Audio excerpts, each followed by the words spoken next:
Hey guys, in this video, I'm going to talk about certifications. I'm going to explain my perspective on certifications and when they're most useful to you in your career within tech, and also when they're not the best thing to focus on. So I've been working in this industry a long time, over 25 years. I've earned several dozen certifications myself from many different vendors, and I've trained over 1 million people in AWS and helped them to earn AWS certifications. So I'll give you my honest perspective. In this video, I'm going to explain what certifications are really for, when they matter the most, when they start to matter a bit less, and why experience now seriously outweighs stacking more and more exams and certifications. So why do we get certifications in the first place?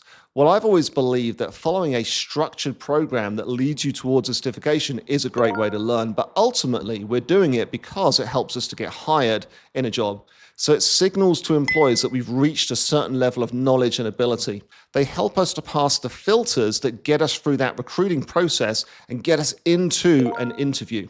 Now, they don't necessarily land us a job, but they do help us to stand out and actually sort of get a foot in the door, if you like. If you don't have experience in the industry yet, certifications can help you build credibility.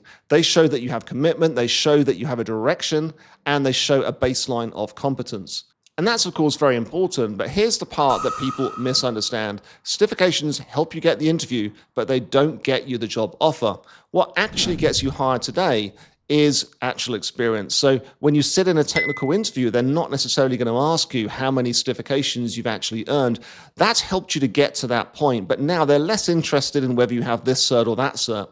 They're going to ask you questions about how you might design a system, how you would secure a system, how you would optimize a system for performance or reliability. They're going to ask you to troubleshoot a production issue, and this can be sort of theoretical, giving you scenarios, or it can actually be practical as well, where they'll ask you to actually solve some problems there and then in the interview. They want to test your thinking, your judgment, and your ability to apply the knowledge that you have. So having knowledge doesn't necessarily mean that you can turn it into practical ability. That's the difference between certifications and actual ability to do the job. And that's where employers are getting better and better at making sure that they weed out the people who just know how to answer exam questions.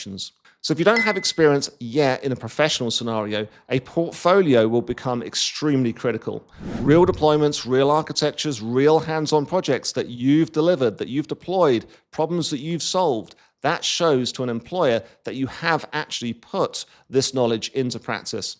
Employers want proof that you can perform the job. That's what matters the most in today's job market. So the importance of certifications changes depending on the stage you're in your career.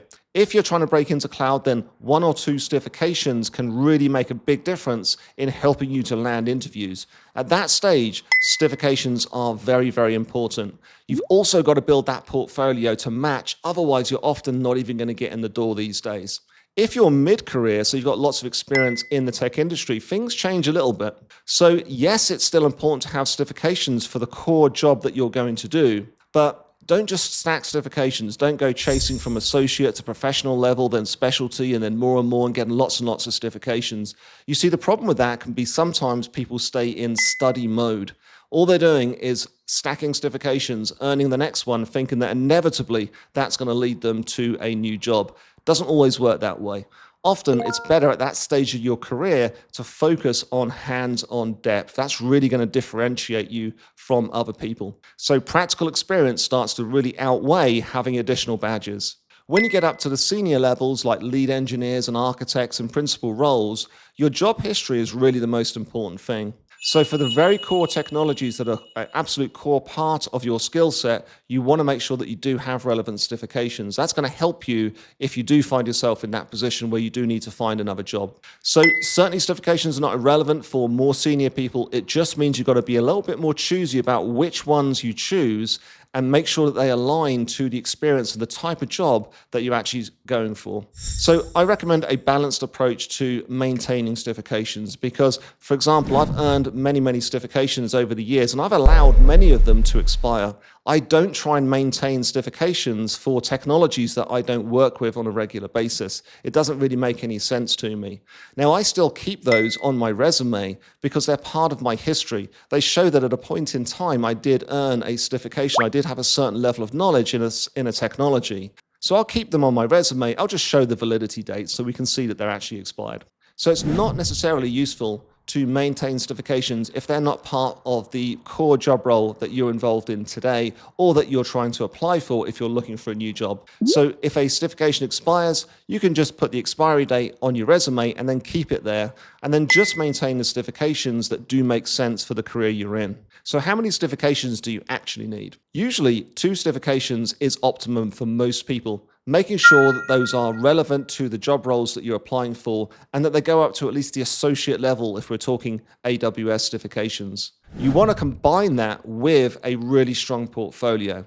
Now, if you go beyond that, if you want to earn more certifications, make sure that they're ones that are very much aligned to the job role that you're going for.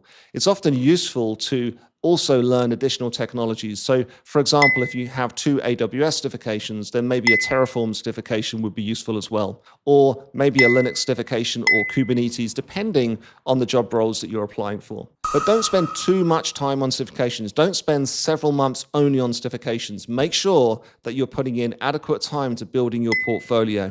Whether you have on-the-job experience or whether you're building a portfolio based on projects, make sure that you have many projects in your portfolio that are aligned to the job roles that you're applying for. So in summary, certifications are very useful. They're useful as a tool. They're going to help you to get noticed, but they're not going to replace experience. They're not going to replace problem-solving ability, and they don't really demonstrate hands-on skills very well. So you want to combine certifications with a portfolio that shows that you can do the job, and that's what's going to really help you get hired.